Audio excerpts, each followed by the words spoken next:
পরীক্ষিত মহারাজ প্রশ্ন করছেন, শ্রীরাজ বাচ কথম স ভগবান রাম ভাতৃন বা স্বয়ং আত্মনঃ তস্মিন বা তেহ নবর্তন্ত প্রজা পৌরাশ্চ ঈশ্বরে। মহারাজ পরীক্ষিত সুখদেব গোস্বামীকে জিজ্ঞাসা করলেন, ভগবান শ্রী রামচন্দ্র কিভাবে আচরণ করতেন এবং তারই অংশ তার ভ্রাতাদের প্রতি তিনি কিভাবে ব্যবহার করতেন, তার ভাইয়েরা এবং অযোধ্যাবাসীরাই বা তার প্রতি কিভাবে আচরণ করতেন।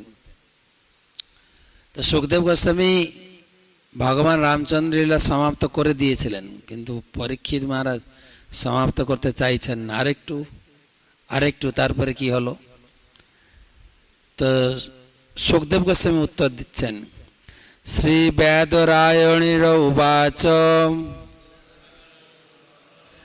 অথা দিশত দিগ্বিজয়ে ভাতৃং স্ত্রী ভুবনেশ্বর আত্মানম দর্শনয়ম স্নানম পুরমৈখত সানুগম।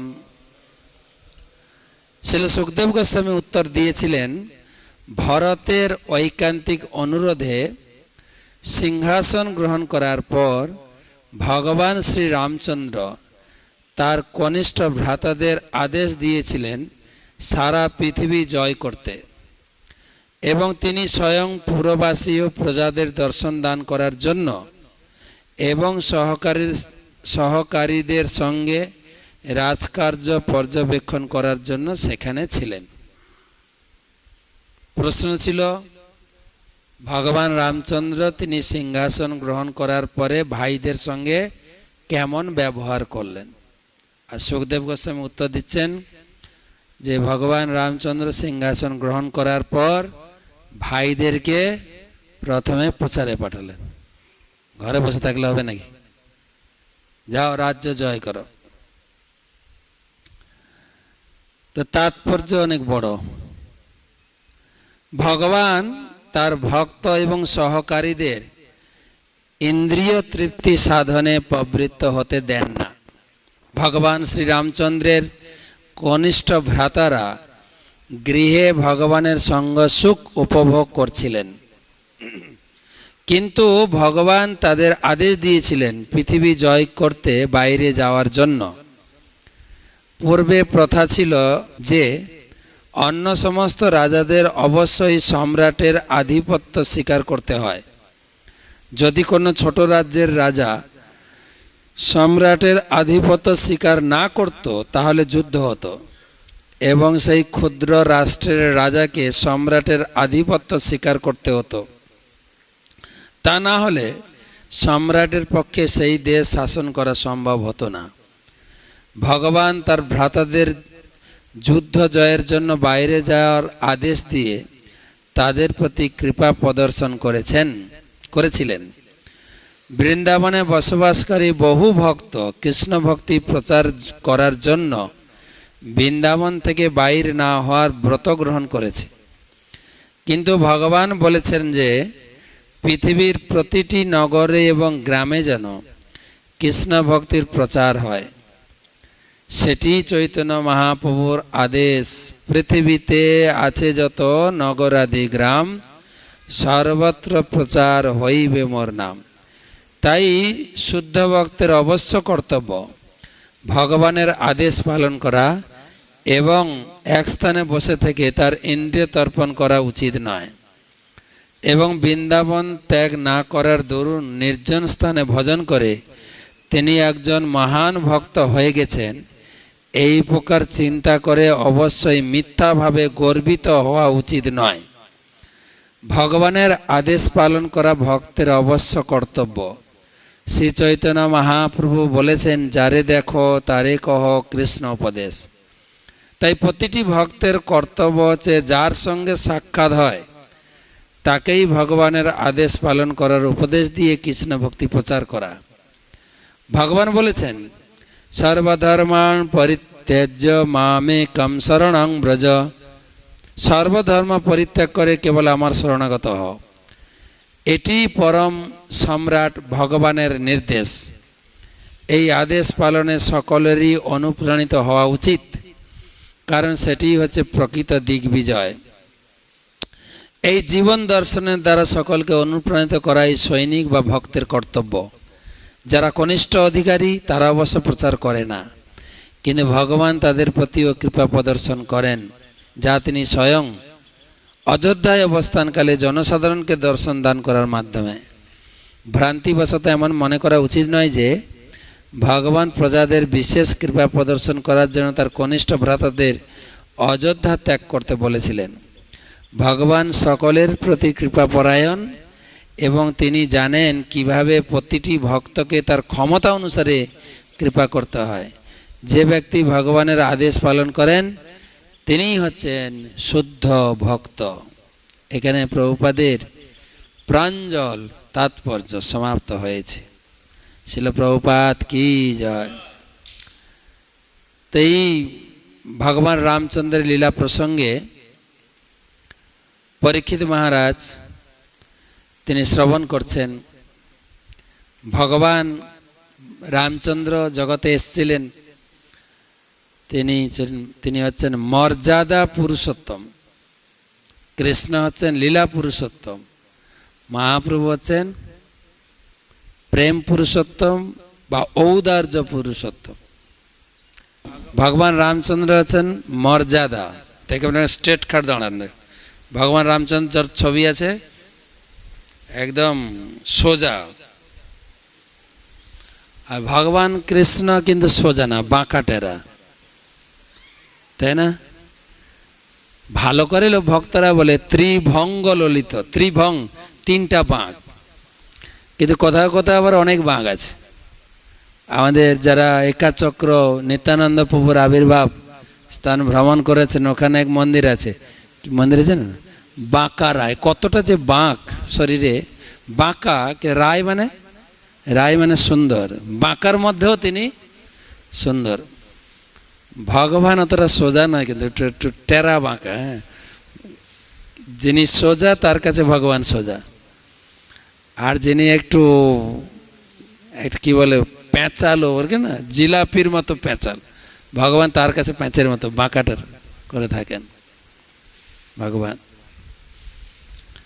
আর চৈতন্য মহাপ্রভু উদার, সবসময় হাত তুলে আছেন। আর চৈতন্য মহাপ্রভুর সঙ্গে জগন্নাথ উদার, হাত বাড়িয়ে আছেন, আসো আলিঙ্গন করবো, আসো। জানেন জগন্নাথ হাত কেমন? কাউকে যদি আপনার ভালো লাগে দূর থেকে আহ্বান করেন, কি বলে, দাদা আসুন আসুন আসুন দাদা আসুন, জানা তো ভগবান জগন্নাথের হাত বাড়িয়ে আছেন, কিন্তু যে ভক্ত আসবে তাকে আলিঙ্গন করবে। পুরীতে নিয়ম আছে, কিন্তু আগে ছিল, জগন্নাথের মন্দিরে তো অনেক রেস্ট্রিকশন, ঢুকতে দেওয়া হয় না। এমনকি 5 বছরের নিচে বাচ্চাকে মন্দিরে ঢুকতে দেয় না। কেন ঢুকতে দেয় না? 5 বছরের সে ছোট বাচ্চা, তার আবার কি অপরাধ না? তার একটা গুণ হচ্ছে কি যে ওর টাইম লিমিট নাই, ওর এনি টাইম এনিওয়ার শুশু করতে পারে, তাই না? ওর কন্ট্রোলের বাইরে একটু, যার জন্য একবার যদি মন্দিরের ভিতরে একটা বাচ্চা প্রস্রাব করে ফেলে পুরো মন্দির ধুবে, খুব রেস্ট্রিকশন মন্দির। তো মন্দিরের ভিতরে অনেক বিধি নিয়ম, কিন্তু ভগবান যখন রথে চলে আসবেন, রথে তো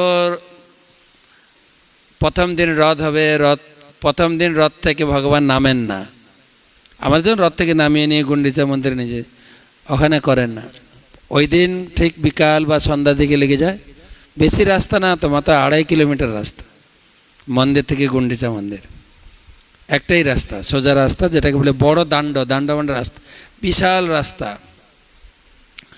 তো যায় লক্ষাধিক লোক, প্রায় বছর প্রায় 9 লক্ষ না কত লোক হয়েছিল, লোক নিয়ে চলেন জগন্নাথ। তারপরে জগন্নাথ পৌঁছে যান 5টা 6টা 7টা পৌঁছে যান। পৌঁছানোর পর রথে থাকবেন। এবারে রথে যে কেউ উঠে আলিঙ্গন করতে পারবে জগন্নাথকে, জড়িয়ে ধরবে, হ্যাঁ আমাকে দয়া করে রক্ষা করে, যে যা জগন্নাথকে জড়িয়ে ধরে কান্না করো। বাস, কেউ হাত জড়িয়ে ধরে কান্না করে, কেউ জগন্নাথকে পুরো জড়িয়ে ধরে কান্না করে। পান্ডারা ডাকবে, আসো আসো আসো, পূজারে ডেকে আলিঙ্গন করাবে, আর টাকা টাকা ইনকাম করে ভালোই। তো জগন্নাথ হাত বাড়িয়ে আছেন, আর মহাপ্রভু হাত তুলে আছেন, হাত তুলে আছেন না, তোমারে লইতে আমি হইন অবতার, আমি বিনা বন্ধু আর কে আছে তোমার। মহাপ্রভু বলছেন যে আমি ছাড়া তোমার কে আছে, তোমারে লইতে আমি, তোমারে লইতে মানে কাকে নিতে এসেছিলেন মহাপ্রভু, কাকে, আমাদেরকে না, আমাকে, আমাকে উদ্ধার করার জন্য। মহাপ্রভুর নাম হচ্ছে পতিত পাবন হেতু তব অবতার। মহাপ্রভুর নাম হচ্ছে পতিত পাবন, কিন্তু এখানে পতিত কে আছে, কে, মসম পতিত প্রভু না পাই, মসম পতিত প্রভু ভাবটা হচ্ছে আমি, ধর এই যশোরে যত লোক আছে তার ভিতরে আমি ছাড়ার পতিদার সবাই তো উদ্ধার হয়ে, সবাই শুদ্ধ ভক্ত, সবাই কত সুন্দর ভগবানের সামনে নাচ নৃত্য কীর্তন, ভগবানকে পূজারি কত সুন্দর সিঙ্গার করেছেন, কে কত সুন্দর ভোগ রান্না করে, আমি তো কিছুই জানি না, না ভোগ রান্না করতে পারি, না ঠাকুরকে সাজাতে পারি, না কীর্তন করতে পারি, কিছুই পারি না। তাহলে পতিতকে আমি, কিন্তু পতিত বলে অনুভব করতে হবে। আমরা তো সুর তাল দিয়ে গাই, মসম পতিত নেচে হেসে কুদে, পতিত বুঝায় কি, গানের মাধ্যমে পতিত বুঝাচ্ছে কি, বুঝাচ্ছে কি, হ্যাঁ কি না, না বুঝায় গানে, আরে নাচো, পতিত আবার নাচো, আবার বিদেশিরা গায় তো আরেক তালে, মাটা মা পাটি টাপাপ করে না। তো ভগবান রামচন্দ্র হচ্ছেন মর্যাদা স্ট্রিক, এক পত্নী ব্রত। ভগবান এসেছিলেন চতুর্ধা মূর্তি, যেমন জগন্নাথ এসেছেন চতুর্ধা মূর্তি। জগন্নাথ বলদেব সুভদ্রা বললে কমপ্লিট হয় না, কিন্তু জগন্নাথ বলদেব সুভদ্রা সুদর্শন চক্র কি চতুর্ধা মূর্তিতে ভগবান এসেছেন। ভগবান রামচন্দ্র এসেছিলেন চতুর্ধা মূর্তি, রাম লক্ষ্মণ ভরত শত্রুঘ্ন, চার ভাবে, বাসুদেব শঙ্কর্ষণ অনিরুদ্ধ পদ্মম্ন, চার মূর্তিতে প্রকাশিত হয়েছিল। এবং সীতা দেবীও চার ভাবে প্রকাশিত হয়েছিলেন। সীতা দেবীরাও চার বোন ছিল, ইনারা চার ভাই, ওনারা চার বোন, কাকা জ্যাঠা মিলে সব বোন ছিল। আর তাদের সঙ্গেই ভাইদের বিবাহ হয়েছে। বিয়ে করতে গেছিলেন তো সীতা দেবীকে, আর তিন ভাইও বিয়ে করে এসেছেন একসঙ্গে, একই বাড়ির মেয়ে সব। ভগবানের স্ত্রী হচ্ছেন সীতা দেবী, লক্ষণের স্ত্রী উর্মিলা, লক্ষণ, ভরত আর শত্রুঘ্ন, মান্ডবী আর সুতকৃতি, চার বোন ছিলেন। তারা চার রূপে প্রকাশিত হয়েছিল। এবং ভগবান রামচন্দ্র তিনি প্রকাশ করেছেন ভাতৃপ্রেম। এই যে কি কবজা নাকি না কি না সর্প না কে ছিল, না রামচন্দ্র রাজা হওয়ার সময় কে এসে ভাঙালো, মন্থরা। মন্থরা তো ব্যাপারটা হচ্ছে ভগবান যখন আসেন, শ্রীকৃষ্ণ চৈতন্য প্রভু জীবে দয়া করি সব পার্শ্বদ সিংহধাম, ভগবান যেখানে যান তার পার্শ্বদের নিয়ে যান। মন্থরা তো অন্য কেউ নয়, তো মন্থরাও আমাদের ভিতরে মনের ভূমিকা, মন কিভাবে আমাদের ভিতরে ভাঙন ধরায়। পুরো রাজ্য অভিষেক রেডি, তার ভিতরে মন্থরা এসে এমন মন্ত্রণা দিলেন যে পুরো সিচুয়েশনটা, পরিস্থিতিটা পুরো চেঞ্জ হয়ে গেল, তাই না? কি তার ভিতরে ভগবান রামচন্দ্র, লক্ষণ, উর্মিলা, ভরতের কি কি ভূমিকা প্রকটিত হলো যদি চারজন একসঙ্গে থাকতেন এগুলো জানা যেত না। কিন্তু মা কইকেই বলে দিল আমার ছেলে রাজা হবে, তাই তো? ভরত কি ভূমিকা দেখালেন? ভরতের ভ্রাতৃত্ব প্রেম, না আমি তো রাজা হওয়ার যোগ্য নই। আর শুধু মুখে বলেননি, কিন্তু কি করলেন? রাজার ভাইয়ের পাদুকা নিয়েছে, পাদুকাই হচ্ছেন রাজা, আমি হচ্ছি তার প্রতিনিধি, করেছেন না? রাজ্য চালিয়েছেন। কিন্তু এমন নয় যে দাদা চলে গেছে আমি ঘরে চুপচাপ হয়ে বসে যাবো, বসেন। কিন্তু রাজ্য পরিচালনা তিনি করেছেন। কিভাবে? রামচন্দ্রের হয়ে রাজ্য পরিচালনা করে, ছাড়েননি। কিন্তু বলে গেছেন আমার 14 বছর বনে যেতে হবে, তুমি রাজ্য চালাও, এটা বাবার নির্দেশ। বলে ঠিক আছে চালাবো, মেন রাজা হচ্ছেন তুমি, তোমার পাদুকা দাও, দিয়ে আমি চালিয়েছেন তো রাজা, চালিয়েছেন কিনা? এবারে লক্ষণের তো বনবাস হয়নি, বনবাস হয়েছে কার? রামচন্দ্র। লক্ষণে যাওয়ার কি দরকার ছিল? কেউ স্বেচ্ছায় যাবে নাকি 14 বছর বনবাস? লক্ষণ গেলেন। আচ্ছা, লক্ষণ যাওয়ার আগে হোম মিনিস্টারের পারমিশন লাগবে তো নাকি? হোম মিনিস্টার মানে লক্ষণের স্ত্রী, ও ছেড়ে দেবে নাকি? ঘরে গিয়ে স্ত্রীকে জিজ্ঞাসা করছেন যে আমি কি দাদার সঙ্গে যেতে পারি? স্ত্রী কি বলবে? আরে দাদা চলে গেছে, তুমি রাজা হবে, রাজা হও, তুমি কেন জঙ্গলে যাবে? সাধারণত স্ত্রীরা কি বলবে? আরে যতক্ষণ বিয়ে না হয় সবাই তো একসঙ্গে থাকে, তাই না? যারা এক বাবা মার 3-4টা ভাই, 3-4টা ছেলে, সব একসঙ্গে থাকে না? যখন 2 হাত থাকে সব একসঙ্গে থাকে, যখনই 4 হাত হয়ে যায় তখন সংসারগুলো আলাদা হয়ে যায়, তাই না? তাই তো, হয় তো নাকি? তো সেখানে উর্মিলার ভূমিকা কি ছিল? উর্মিলা বলেন হ্যাঁ তুমি অবশ্যই যাবে। লক্ষণের স্ত্রী ছিল উর্মিলা, সঙ্গে সঙ্গে হ্যাঁ ঠিক আছে অবশ্যই যাবে। তো তারও ত্যাগ, উর্মিলাও ত্যাগ দেখিয়েছেন কিনা? কত বড় ত্যাগ! 14 বছর স্বামী নেই কাছে, রাজবাড়িতে। তো এই সমস্ত জিনিসগুলো ভগবান রামচন্দ্রের লীলা। পুরো রামায়ণের মূল শিক্ষাটা কি? পুরো রামায়ণে জানেন? পুরো রামায়ণের মূল শিক্ষা আছে পথে নারী বিবর্জিতা। রাস্তাঘাটে নামলে স্ত্রীকে নিয়ে যাবে না, যদি রাবণ এসে হরণ করে নিয়ে যায়। পথে নারী বিবর্জিতা। ভগবানের 14 বছর বনবাস হয়েছিল, সীতার তো হয়নি। সীতার কি বনবাস ছিল? না তো। সীতা দেবী প্রভুকে ছেড়ে থাকতে পারলেন না, বলে আমি ঘ্যানার করলে আমি যাব। চলো। আর গিয়ে বিপত্তিটা ঘটলো কোথায়? সীতাই তো বিপত্তি হয়ে গেল না। সীতা দেবী চুরি হয়ে গেলেন। চুরি হওয়ার মূল কারণটা ছিল শূর্পণখাকে বিয়ে করলে ঝামেলাটা হতো না।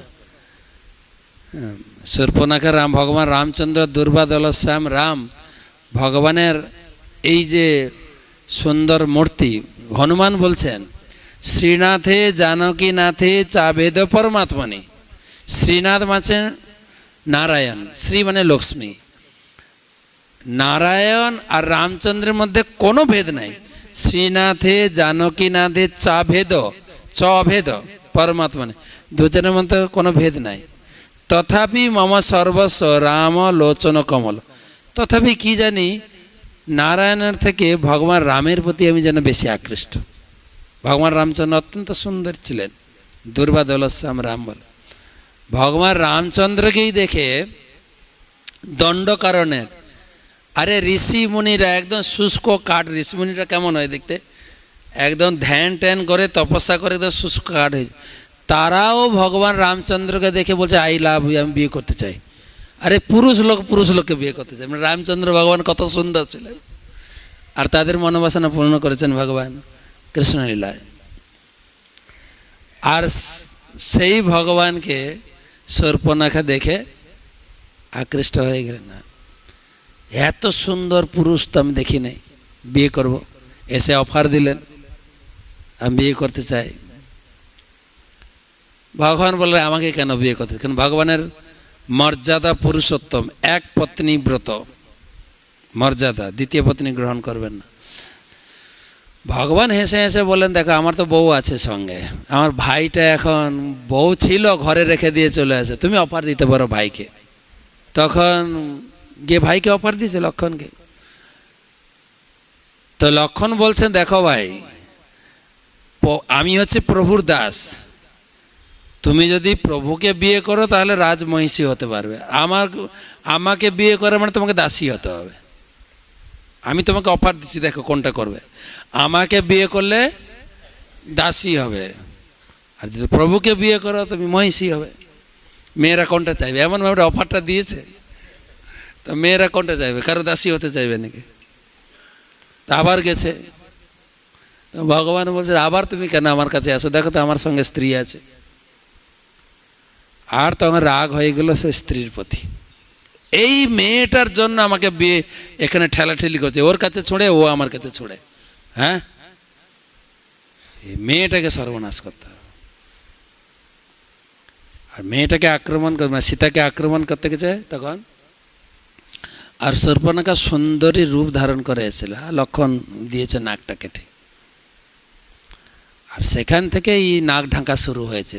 কারা নাক ঢাকে আমি বলছি না, সেখান থেকে নাক ঢাকা শুরু হয়েছে, ঠিক না? ওই ওখান থেকে চালু হলো নাটক, নাটক শুরু হলো ওখান থেকে। এ নিয়ে বিনিয়ে নিজের দুঃখের কথা না বলে বিনিয়ে বললেন ভাই, শূর্পণখা গিয়ে বললেন ভাই কি বলবো, রাবণকে বললেন এমন একটা মেয়ে দেখলাম কি সুন্দরী, আর একটা বনবাসী লোক তাকে নিয়ে ঘুরছে, এটা কি সম্ভব? তুমি যদি তাকে বিয়ে করতে পারো, তাকে এসে তোমার এই সাম্রাজ্যের পুরো লঙ্কার মহিষী বলে করতে পারো, তাহলে মানাবে। আর সেখান থেকে চালু। তো সেখান থেকে তো অনেক ঘটনা। সীতাদেবী কিভাবে চুরি হলেন তার পিছনে ঘটনা বলছেন। লক্ষণকে পাহারা দিয়ে গেলেন, একটা মায়া হরিণের প্রতি সীতাদেবী আকৃষ্ট হয়ে গেলেন। আর মায়ের পিছনে ছুটতে ছুটতে ভগবান বলছেন যে এটা অরিজিনাল হরিণ না, ভগবান বলেছেন না, না, তথাপি কি করা যাবে, বায়না। সাধারণত স্ত্রী লোকেরা সরল হয়, কোনো কিছুর ভিতরে মন ঢুকে গেলেই ওটাই চাই, আমি আর ওখান থেকে মন সরাতে পারছি না, বাস। তখন ভগবান সীতাকে কি বলে লক্ষণকে রেখে গেলেন। আর কিভাবে লক্ষণের আজ্ঞাও উল্লঙ্ঘন করলেন। লক্ষণ হচ্ছেন গুরুর ভূমিকা। ভগবান কখনো কখনো আমাদের রক্ষা করতে না পারলেও কৃষ্ণ রুষ্ট হলে গুরু রাখিবারে পারে। লক্ষণের সেই ক্ষমতা ছিল সীতাদেবী রক্ষা করার। সেখানেও কিভাবে মায়া কাজ করলেন। সীতা লক্ষণের উপরে কটু বাক্যবান, যেটা তাও লক্ষণ চেষ্টা করেছেন, গণ্ডি কেটে দিয়েছেন, 4 নিয়মের মধ্যে কমপক্ষে থাকো তাহলে বেঁচে যাবে। 4 নিয়ম উল্লঙ্ঘন হয়ে গেল। এটা সব কিছু প্ল্যান, এটা তো ভগবান রামচন্দ্রের লীলা নয়, তো এটা তো একটা প্ল্যান করে বোঝানো হচ্ছে। ভগবানের নাটকের মাধ্যমে বোঝাচ্ছেন যে আমাদের কতটা সতর্ক থাকতে হবে। গুরু নির্দেশ পালন করো। গুরু নির্দেশ হচ্ছে লক্ষণ গণ্ডি, লক্ষণ রেখা, যেটা আমাকে রক্ষা করতে পারে। কিন্তু তার উপরে যদি কোনো মায়াদেবী, একদম রাবণ একদম সুন্দর সাধুর বেশ ধারণ করে অফার দেয় না, তখন আমাদের জীবনটা অনেকটা দুর্বিষহ হয়ে যায়। আমরা যারা মন্দিরে আছি, এটা একটা গণ্ডির মধ্যে আছি, লক্ষণ রেখা দিয়েছেন গুরুদেব, এর ভিতরে থাকো। আমার কত দূর এখতিয়ার, কত দূর যাব, কখন যাব, যখনই না আমি বেশি বুঝি তখনই আমার দুর্গতি এসে হাজির হবে। তো এই সমস্ত শিক্ষা রামায়ণে পুরো। তোর যেই সীতা চুরি হয়ে গেল সেখান থেকেই এই নীতিটা এসছে পথে নারী বিবর্জিতা। যখন কোথাও রাস্তাঘাটে যাবে, ব্রহ্মচারীদের তো বউ নেই, যারা গৃহস্থ তাদের প্রতি নির্দেশ দেওয়া হয়েছে, রাস্তাঘাটে গেলে সঙ্গে স্ত্রীকে নিয়ে যাবেন না। অনেক রাবণ ঘুরে বেড়াচ্ছে, কে কখন খপ মেরে নিয়ে চলে যাবেন। কিন্তু এখন আবার বিপদ হয়ে গেছে, রাস্তাঘাটেও রাবণ নেই, ঘরেও রাবণ আছে। আপনি ঘরে রেখে দিয়ে গেলেও বিপদ। আপনি হয়তো অফিসে গেছেন, সারাদিন আবার কোন রাবণ এসে আবার, তাও বিপদ ঘটছে। তাই বেকার নিয়ে যাওয়াই ভালো, নাকি? তো কী যে করবেন, নিয়ে যাবেন না ঘরে রেখে যাবেন। সেই জন্য মাঝে মাঝে ওই সারাদিন ফোনে মাঝে মাঝে টিউনিং করে আর কি। স্বামীটা মাঝে মাঝে খোঁজ নেয়, কি গো কোথায় আছো? আমি ঘরে আছি। তো ঘরে না থাকলেও ঘরে আছি বলে। আর স্ত্রীটাও টিউনিং করে স্বামীকে, কি গো অফিসে আছো তো, কারোর পাল্লায় পড়নি তো? আমি জল দিয়েছিলাম, খেয়েছো তো? 1 ঘন্টা হয়ে গেছে, ঘরে খেয়ে গেছো, জলটা খেয়ে নাও। মনে করে জল খাওয়ানো তো মেন উদ্দেশ্য না, মেন উদ্দেশ্য হচ্ছে কারোর পাল্লায় পড়নি তো। হ্যাঁ, দেখো সারাদিন 2-3 বার স্ত্রীও ফোন করবে, স্বামীও ফোন করবে, কোন রাবণ এসে যেন মাঝখানে না ঢুকে যায়। তো এই শ্লোকে, আজকের শ্লোকে ভগবান রামচন্দ্রের, যারা পরীক্ষিত মহারাজ জিজ্ঞাসা করছেন ভাইদের সঙ্গে কি ব্যবহার করেন, ভাইদেরকে প্রচারে পাঠান। প্রভুপাদ এই শ্লোকের উপর বিস্তারিত কথা লিখছেন, প্রচার করার জন্য একটা জিনিসের উপর বেশি জোর দিয়েছেন। যারা আমরা কৃষ্ণ ভাবনামিত সঙ্গে যুক্ত আছি, কে গৃহস্থ কে ব্রহ্মচারী, তুমি যতটুকু শিখেছ সেটা প্রচার করো। যার সঙ্গে পৃথিবীর কি বলে, যারে দেখো তারে কহ কৃষ্ণ উপদেশ। মানেটা কি? গুরু মহারাজ বলছেন কৃষ্ণ উপদেশ মানে 2টো বই। এই আন্দাজে কথা বললাম, কৃষ্ণ উপদেশ মানে 2টো বই। কৃষ্ণের সরাসরি উপদেশ হচ্ছে গীতা, আর কৃষ্ণ সম্বন্ধীয় উপদেশ হচ্ছে ভাগবত। গীতার যে ভগবান যে জ্ঞান দিয়েছেন 574টা শ্লোকে, ওই শ্লোকেরই বিস্তারিত ব্যাখ্যা হচ্ছে ভাগবত, আর কিছু না। কিন্তু গীতা হচ্ছে সূত্র, আর ভাগবত হচ্ছে সূত্রের প্রয়োগ। যেরকম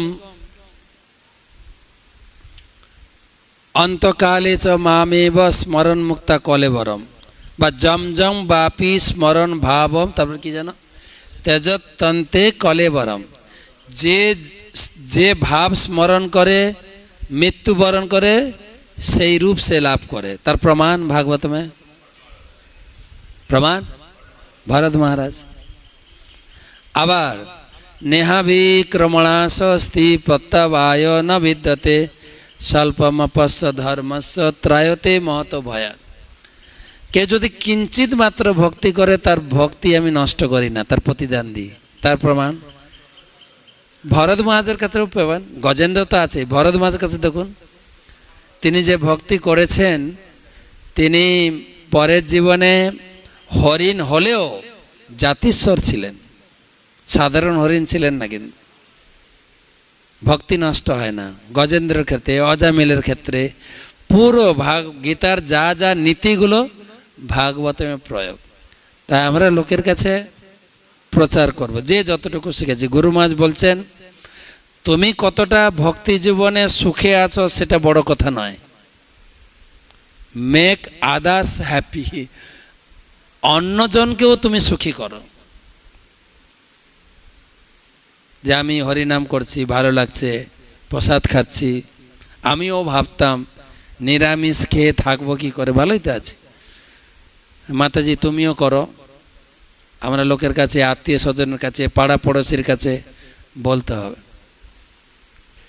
প্রভুপাদ এখানে বলছেন যে কিছু ভক্ত আছে গিয়ে বৃন্দাবনে বসে থাকে, তার ভিতরে বাংলাদেশ তো একদম সর্বাগ্রে।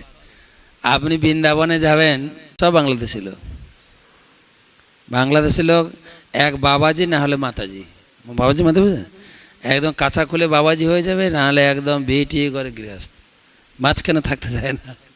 যে ব্রহ্মচারী থাকবো, ভালো করে ভজন করে প্রচার করব, দেখা যায়। তো মহাপ্রভু কিন্তু কি নির্দেশ দিয়েছেন, প্রভুপাদ বলছেন, সনাতন গোস্বামীকেও বৃন্দাবন পাঠিয়েছিলেন। সনাতন গোস্বামী বৃন্দাবন যেতে চেয়েছিলেন, মহাপ্রভু কি বললেন, বৃন্দাবন যাইবে না রহিবে চিরকাল, গোবর্ধন হেরিবে না হেরিবে গোপাল। গোবর্ধনে যাবে কিন্তু উপরে গোপাল দর্শন করতে যাবে না। বৃন্দাবন যাবে কিন্তু বৃন্দাবনে বেশি দিন থাকবে না।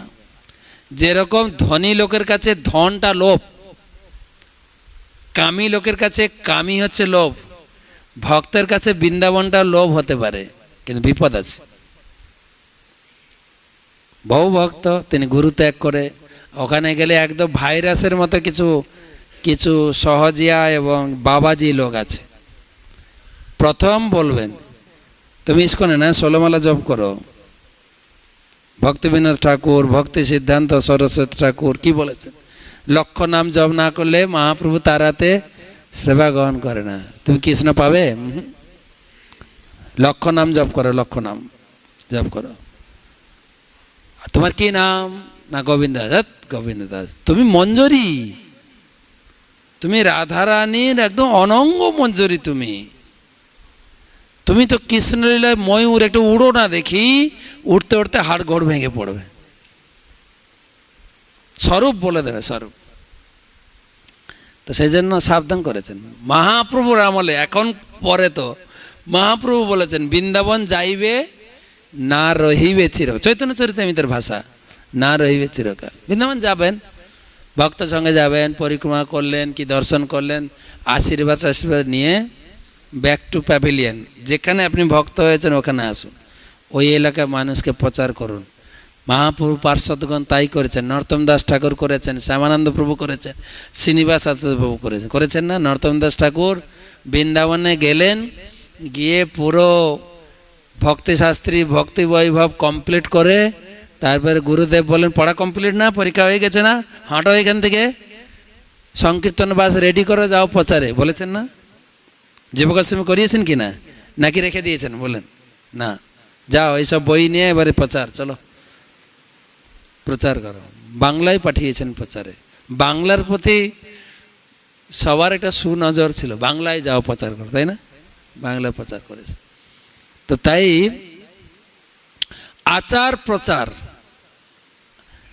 আমাদের মায়াপুরে একবার ভক্তিশাস্ত্রের উদ্বোধনে জননিবাস প্রভু তিনি বললেন, খুব ভালো বললেন, তোমরা মায়াপুরে এসছো ভক্তিশাস্ত্রী করতে, নিমাই পণ্ডিতের জায়গা। আমি গৌরাঙ্গ মহাপ্রভুর কাছে প্রার্থনা করি নিমাই পণ্ডিত তোমাদের বুদ্ধি দিক, ভালো করে পড়াশোনা করো। শেষে বলছেন তবে ভক্তিশাস্ত্রী কমপ্লিট হওয়ার পরে তোমরা প্রচার করবে, যা শিখবে সেটা প্রচার করবে, তাহলে পূর্ণ জ্ঞান অর্জন হবে। আর যদি তোমরা প্রচার না করো, মৃত্যুর সময় মহাপ্রভু তোমাদের 50% জ্ঞান হরণ করে নেবে, যা শিখেছ প্রচার। আর প্রচারটাই তো আনন্দ না? ভগবান কৃষ্ণ বৃন্দাবনে এলেন লীলা করতে, ভাগবতম পড়ে দেখেন। কিন্তু যখন নবদ্বীপ এলেন, সব বৃন্দাবনের সেই গোপী সখী সখা সবাই নবদ্বীপে এলেন প্রচারে, সবাই। শ্রীকৃষ্ণ চৈতন্য প্রভু জীবে দয়া করি সব পার্শ্বদ সিওধাম সহ পুরো বৃন্দাবনের টিম। আমরা নাটক করি মাঝে মাঝে, ইউথ ফোরামে ছেলেরা নাটক করে, তারা মহিলাদেরকে ব্যবহার করে না, তারা ছেলেরাই মেয়ে সেজে নাটক করে, তাই না? আর মহাপ্রভু করেছেন উল্টো, সব মহিলাদেরকে ছেলে সাজিয়ে নিয়ে এসে নাটক করেছেন। আছে না, রাধারানীকে নিয়ে এসছেন, গদাধর রূপে, বিশাখা দেবী, ললিতা দেবী, সবাইকে নিয়ে এসেছেন, রূপ গোস্বামী, সনাতন গোস্বামী, নয়ন কি বলে অনঙ্গ মঞ্জরি, আর সব মঞ্জরি সবাই। তো প্রচারেই আনন্দ, প্রচার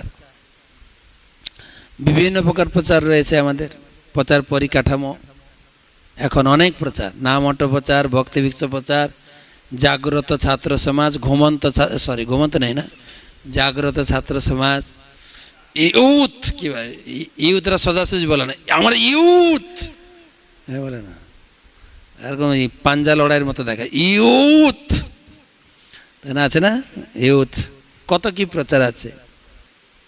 প্রচার।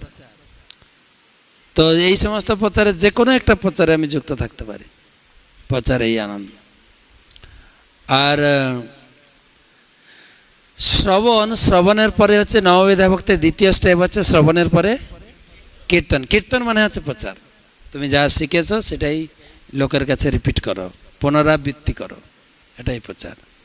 তারপরে কি শ্রবণের পরে কীর্তন, কীর্তনের পরে তখন মনে থাকবে। অনেক লোক প্রশ্ন করে, অনেক শ্লোক মুখস্থ করি মনে থাকে না। মনে থাকবে কি করে? বলতে হবে তো, কোথাও না কোথাও বলতে হবে। অভ্যাস।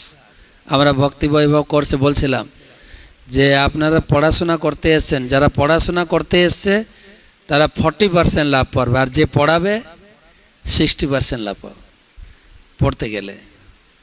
তো সেই জন্য প্রচার করতে গেলে এই অনুভবটা আসবে।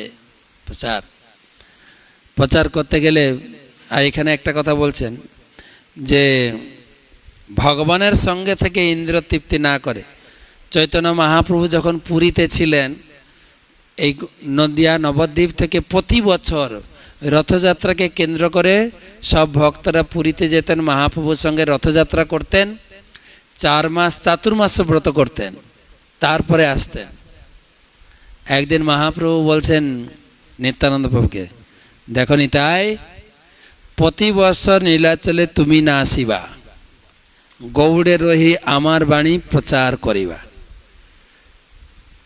তুমি প্রতি বছর পুরী আসবে না, কিন্তু পুরী আসে এই ইন্দ্রতৃপ্তি করার জন্য আসো না। পুরী যাবে ইন্দ্রতৃপ্তি করতে, তুমি গৌড়ে থেকে প্রচার করবে।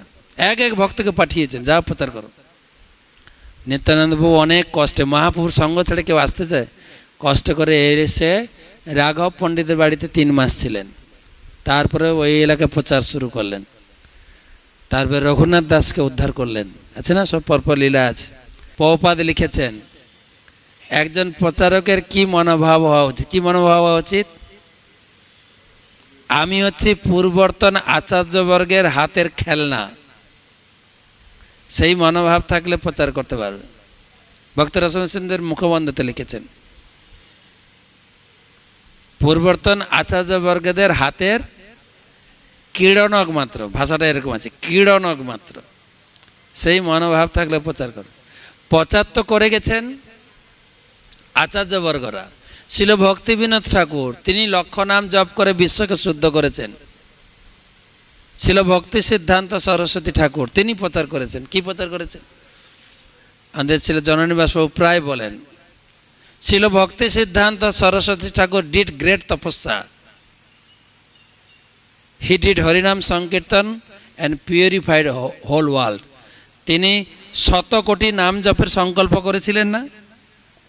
এই চাতুর্মাস ব্রতে তিনি একবার আহার করতেন, গোগ্রাস করতেন। গোগ্রাস বলেন, পিছনে হাত বেঁধে দিয়ে মুখে গরু যেরকম খায় না, একবার খেতেন, ব্যাস গোগ্রাস। সারাদিন নাম জপ। কত নাম? 100 কোটি নাম জপ। তিনি বলেছিলেন আমার এই নাম জপের প্রভাবে সারা বিশ্ব শুদ্ধ হয়ে যাবে। আজকে যে এত লোক ভক্ত হচ্ছি আমরা, ও আমাদের মন্দির থেকে প্রচার করছে না, আগে থেকে শিল ভক্তি সিদ্ধান্ত সরস্বতী ঠাকুর শুদ্ধ করে গেছেন। শিল ভক্তি সিদ্ধান্ত সরস্বতী ঠাকুর ডিড গ্রেট তপস্যা, চ্যান্টিং 100 কোটি নাম জপ। প্রভুপাদ তপস্যা ওয়াজ, প্রভুপাদ কি তপস্যা করেছেন? He gave up sleeping, just right books. তিনি নিদ্রা ত্যাগ করে বই লিখে গেছেন। তো প্রশ্ন করছেন হোয়াট ইজ আওয়ার তপস্যা? আমাদের তপস্যা কি? Distribute his books, this is our তপস্যা। সেজন্য আমাদের প্রিচিংটা হচ্ছে, মুখে তো লেকচার দেবো ঠিক আছে, কিন্তু মূল প্রচার হচ্ছে কিন্তু বই সেট আপ করতে হবে বাড়ি বাড়ি। আমার লেকচার শুনে 2-4 জন লোক আসবে, তার পরিবর্তন হতে পারে, না হতে পারে, কিন্তু তাকে যদি আমি প্রভুপাদের একটা বই দিতে পারি, তা প্রভুপাদ, আমরা যখন প্রচার করি গ্রন্থপ্রচার, আমার মুখে লেকচার দিই না। প্রথম যে কোনো লোকের দেখার সাথে সাথে হাতে বই ধরাই, না আমি বই নেব, আরে ধরুন তো, নেবেন না নেবেন ধরুন, বই হাতে রেখে প্রচার করি। বইকে স্পর্শ করার সাথে সাথে তার ভিতরে একটা কারেন্টের মতো শক লেগে যায়। এই বইটা একটা কারেন্ট, কিন্তু কারেন্ট, যার হাতে লাগবে শক খাবে, তারপরে আপনি প্রিচিং করেন। যে আপনি এই বইটা পড়ুন, নামের গীতা আছে, গীতাটা পড়ুন, এই গীতাটা পড়ুন। মহাপ্রভু যেরকম ভবিষ্যৎবাণী করেছেন, পৃথিবীতে আছে তো নগরেতে গ্রাম সর্বত্র প্রচার হইবে মোর নাম, পৃথিবীতে যত গ্রাম নগর সব জায়গায় আমার নাম প্রচার হবে, ভবিষ্যৎবাণী করেছেন না? এবারে প্রভুপাদ করেছেন বলে প্রভুপাদের নাম, কিন্তু হয়ে তো আছে আগে থেকে। ঠিক সেরকম নারদমুনিও ভবিষ্যৎবাণী করেছেন ভক্তিদেবের কাছে, ব্যাসদেবের কাছে। ব্যাসদেব আর ভক্তিদেব, ব্যাসদেবকে বলেছেন তুমি ভাগবত লেখো, আমি প্রচার করব। কে প্রচার করবেন? কে? নারদমুনি। তিনি বলেছেন গেহে গেহে জনে জনে, প্রতিটার বাড়িতে আমি ভাগবত প্রতিষ্ঠা করব।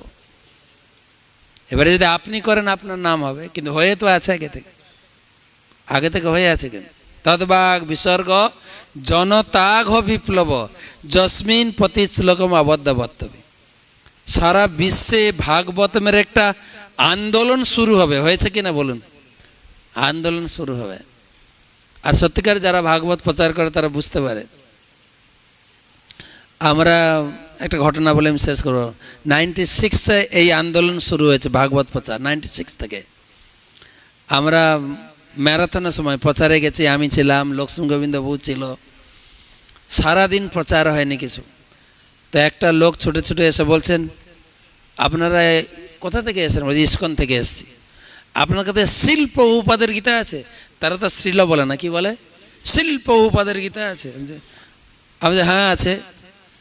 তো তখন গীতার দাম ছিল 82 টাকা। তো ওনাকে দিয়েছি, উনি 100 টাকা দিয়েছেন। আমাদের ভক্তদের ট্রেনিং দেওয়া আছে, কেউ যদি একটু বেশি টাকা দেয়, ধরুন আপনার 20 টাকার জিনিস 50 টাকা দিয়েছে, 30 টাকা ফেরত দেওয়া যে কত কষ্ট, যেন জীবন বেরিয়ে যাবে। হ্যাঁ, তাকে বিভিন্নভাবে বুঝাবে, আরেকটা বই নেন, এটা নিন, ওটা নিন, ফেরত টাকা ফেরত পকেট থেকে দেওয়া খুবই মানে কষ্ট বিশাল।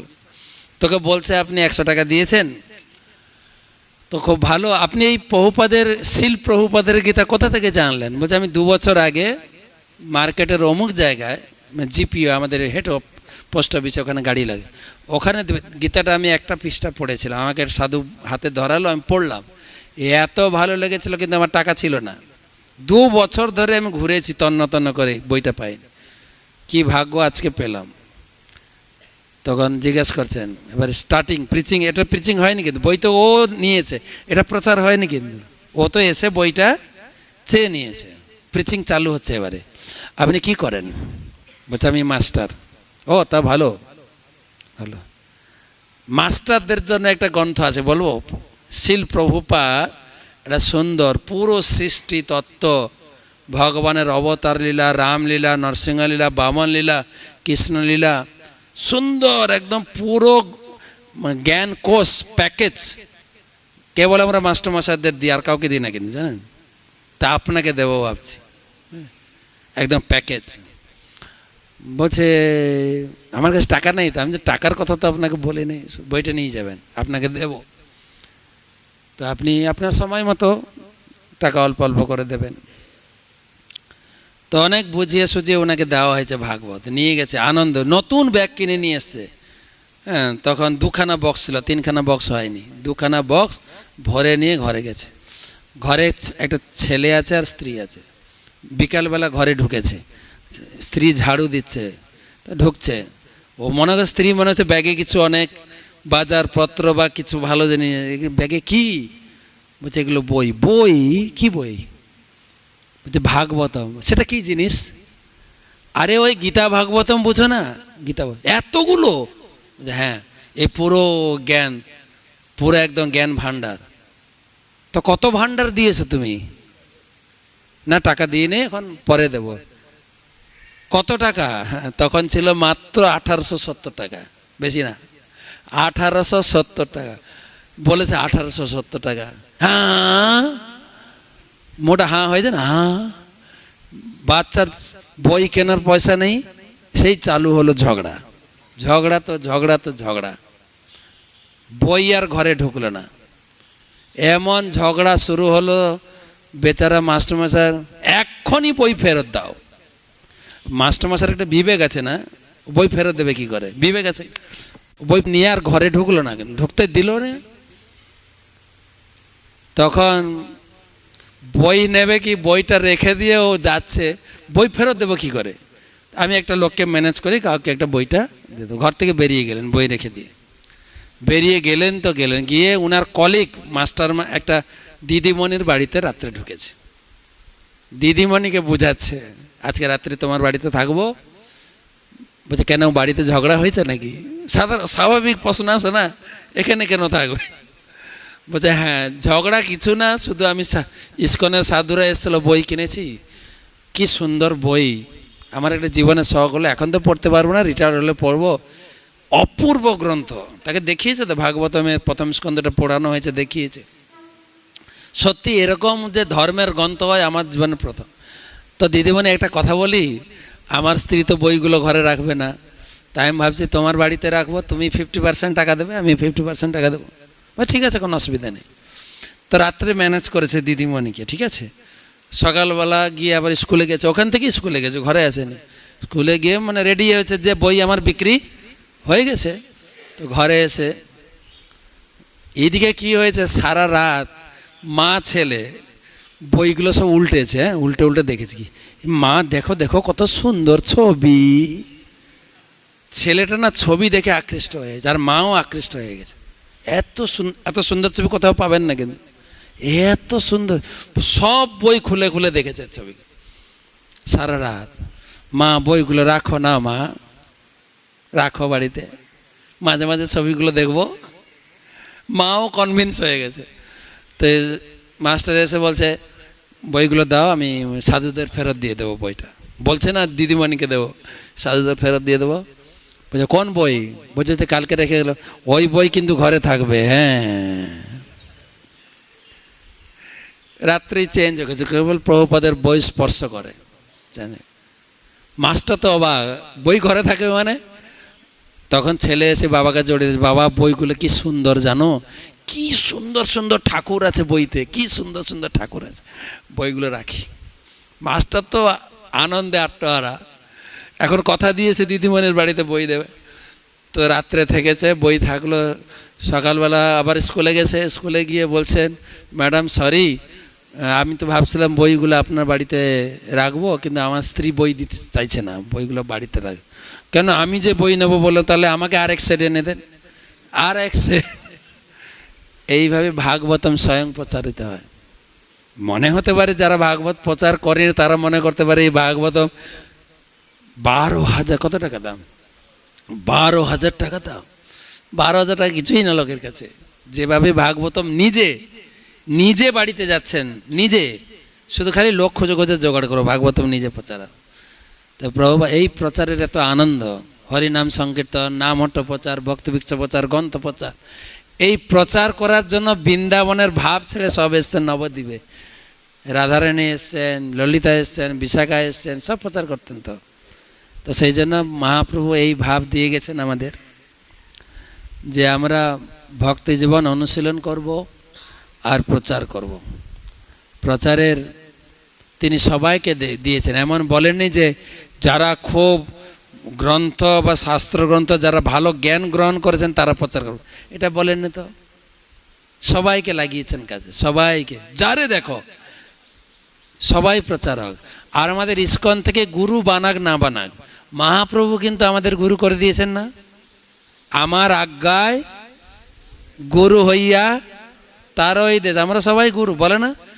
আপনি 2-4 দিন প্রচার শুরু করেন না, বলবেন আমার শিক্ষা গুরু ইনি, বলছে না? তো কেন গুরু হবো, ঘরে কেন বসে থাকবো, গুরুগিরি কেন করবো না? গুরুগিরি করো। মহাপ্রভু গুরু হওয়ার সার্টিফিকেট দিয়ে গেছেন। ইস্কনে গুরু হতে গেলে অনেক ঝামেলা আছে, কিন্তু মহাপ্রভু ব্যাস গুরু করে দিয়ে গেছেন। শ্রী চৈতন্য মহাপ্রভু কি, শিল প্রভুপাদ কি।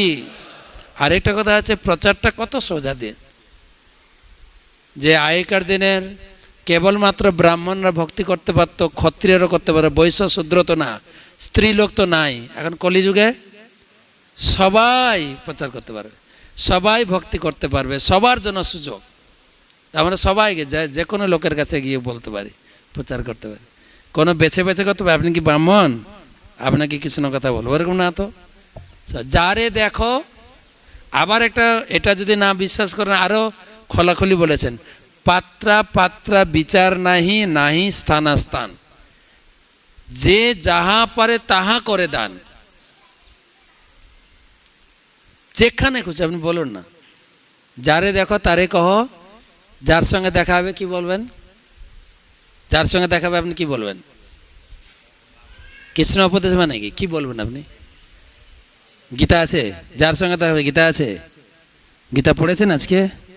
গীতার শিক্ষার মতো আপনি জীবনকে পরিচালিত করেন। হরে কৃষ্ণ মাতাজি, ভাগবত আছে? হ্যাঁ, গীতা ভাগবত আছে। লোকে জানে গীতা ভাগবত মানে একটা বই। আপনি বলবেন আরে না, একটা বই না, মাত্র 18টা বই। এখন ডিসকাউন্ট দেওয়া আছে, ফ্রিতে দেওয়া আছে। ফ্রি নেবেন? সেটা কি জিনিস? তখন শুনবে লোকে।